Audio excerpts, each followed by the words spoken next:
Perkenalkan, nama saya Linda Janti Ramewila. Di sini saya akan presentasikan mata kuliah agama dan antropologi tentang agama dan budaya. Yang pertama, apakah sebenarnya isi kebudayaan? Masalah kebudayaan dan pembangunan, masalah hubungan kebudayaan tradisional dengan kebudayaan modern, masalah perubahan nilai-nilai budaya, masalah militas teks pembangunan, masalah pembinaan kebudayaan nasional, masalah hubungan antara agama dan kebudayaan, dan sebagainya. Di pertemuan-pertemuan dimanapun, baik dalam kelompok kecil, besar, maupun dengan wartawan dan dosen, saya diperhadapkan dengan pertanyaan-pertanyaan seperti di atas. Adapun para ahli ilmu sosial mengartikan konsep kebudayaan itu dalam arti yang amat luas, yaitu seluruh total dari pikiran, karya, dan hasil karya manusia yang tidak berakar kepada nuraninya, dan yang karena itu hanya bisa dicantumkan oleh manusia sesudah suatu proses belajar. Konsep itu adalah amat luas karena meliputi hampir seluruh aktivitas manusia dalam kehidupannya. Unsur-unsur universal itu yang sekalian merupakan isi dari seluruh kebudayaan yang ada di dunia ini, yaitu yang pertama, sistem religius dan upacara keagamaan. Yang kedua, sistem dan organisasi kemasyarakatan. Yang ketiga, sistem pengetahuan. Yang keempat, bahasa. Yang kelima, kesenian. Yang keenam, sistem mata pencarian hidup. Yang ketujuh, sistem teknologi dan peralatan. Pokok yang kedua, bagaimanakah kebudayaan itu berwujud? Menurut J.J. Heoningma, wujud kebudayaan dibedakan menjadi 3 gagasan, aktivitas, dan artefak. Yang pertama, gagasan atau wujud ideal. Wujud ideal kebudayaan adalah kebudayaan yang berbentuk kumpulan ide-ide, gagasan, nilai-nilai, norma-norma, peraturan, dan sebagainya, yang sifatnya abstrak, yaitu tidak dapat diraba atau disentuh. Yang kedua, aktivitas atau tindakan. Aktivitas adalah wujud kebudayaan sebagai suatu tindakan berpola dari manusia dalam masyarakat itu. Yang ketiga, artefak atau karya. Artefak adalah wujud kebudayaan fisik yang berupa hasil dari aktivitas, perbuatan, dan karya semua manusia dalam masyarakat berupa benda-benda atau hal-hal yang dapat diraba, dilihat, dan didokumentasikan. Sifatnya paling konkret di antara ketiga wujud kebudayaan. Jadi, sesuai dengan penjelasan di atas, saya bisa menyimpulkan dari 3 wujud kebudayaan, yaitu sebagai berikut. Yang pertama, wujud kebudayaan sebagai suatu kompleks dari ide-ide, gagasan, nilai-nilai, norma-norma, peraturan, dan sebagainya. Yang kedua, wujud kebudayaan sebagai suatu kompleks TV, teks, kelakuan, berpola dari manusia dalam bermasyarakat. Yang ketiga, wujud kebudayaan sebagai benda-benda hasil karya manusia. Pokok yang ketiga, apakah beda antara adat, kebudayaan, dan peradaban? Peradaban antara kebudayaan. Peradaban adalah pertanyaan yang paling mudah untuk dijawab karena hanya mengenai soal istilah saja. Kata kebudayaan berasal dari kata Sanskerta budaya, ialah bentuk jamak dari budi yang berarti budi atau akal. Demikian kebudayaan itu dapat diartikan hal-hal yang bersangkutan dengan budi dan akal.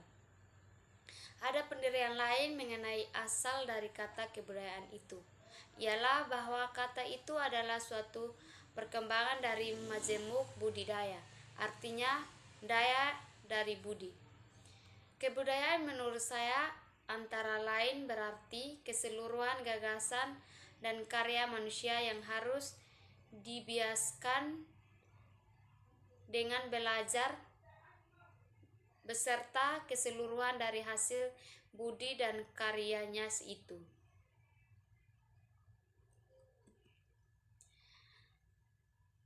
Peradaban antara adat dan kebudayaan adalah soal lain dan bersangkutan dengan konsekuensi bahwa kebudayaan itu mempunyai 3 wujud, ialah yang pertama wujud ideal, yang kedua wujud kelakuan, dan yang ketiga wujud fisik. Adat dapat dibagi lebih khusus ke 4 tingkah, ialah yang pertama tingkah nilai budaya, yang kedua tingkah norma-norma, yang ketiga tingkat hukum, yang keempat tingkah aturan khusus. Pokok yang keempat, apakah pranata kebudayaan? Adapun pranata atau institusion itu mengenai kelakuan berpola dari manusia dan kebudayaan.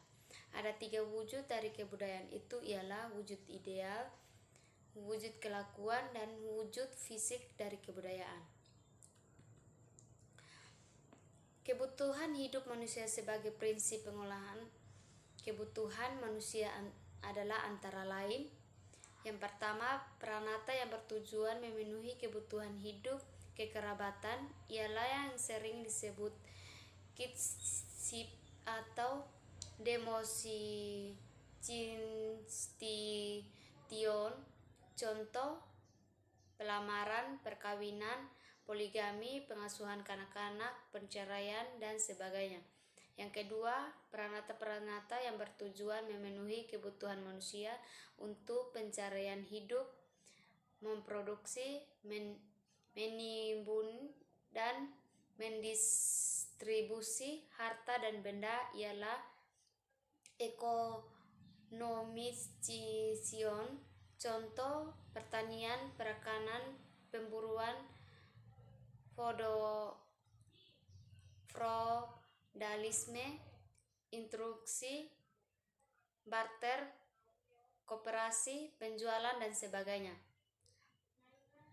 Yang ketiga, pranata-pranata yang bertujuan memenuhi kebutuhan penerangan dan pendidikan manusia supaya menjadi anggota masyarakat yang berguna, ialah educationalisation. Contoh: pengasuhan anak-anak, pendidikan rakyat, pendidikan menengah, pendidikan tinggi, pemberantasan buta huruf, pendidikan keagamaan, perpustakaan umum, dan sebagainya. Pokok yang kelima, apakah sistem nilai budaya? Sebagai bagian dari alat istiadat dan wujud ide dari kebudayaan, sistem nilai budaya seolah-olah berada di luar dan di atas diri para individu yang menjadi warga masyarakat yang bersangkutan. Para individu itu sejak kecil telah diresap dengan nilai-nilai budaya yang hidup dalam masyarakat, sehingga konsekuensi itu sejak lama telah berakar dalam alam jiwa mereka. Itulah sebabnya nilai-nilai budaya tidak sukar diganti dengan nilai-nilai budaya lain dengan waktu singkat. Istilah kedua ialah sikap mental. Walaupun sering dikacau dengan istilah sistem nilai budaya, sebenarnya mempunyai arti yang sama sekali berlainan. Konsep sistem nilai budaya antara cultural system itu banyak dipakai dalam ilmu-ilmu sosial yang terutama memfokus kepada kebudayaan dan masyarakat, dan berpengaruh secara sekunder kepada manusia sebagai individu dalam masyarakat.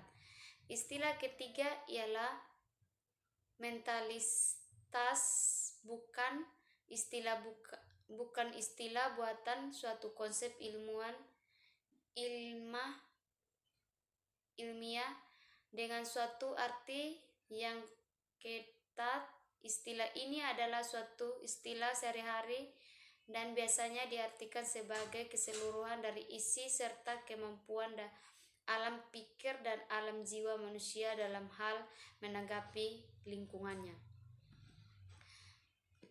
Kelima, masalah pokok itu adalah yang pertama, masalah mengenai hakikat dari hidup manusia atau selanjutnya disingkat HM. Yang kedua, masalah mengenai hakikat dari karya manusia atau disingkat MK. Yang ketiga, masalah mengenai hakikat dari kedudukan manusia dalam ruang waktu atau disingkat HMW. Yang keempat, masalah mengenai hakikat dari hubungan manusia dengan alam sekitar yang disingkat MA. Yang kelima, masalah mengenai hakikat dari hubungan manusia dengan sesamanya yang disingkat MM. Terima kasih. Sekian dan terima kasih presentasi saya. Jika ada kata-kata yang salah, saya mohon maaf. Terima kasih.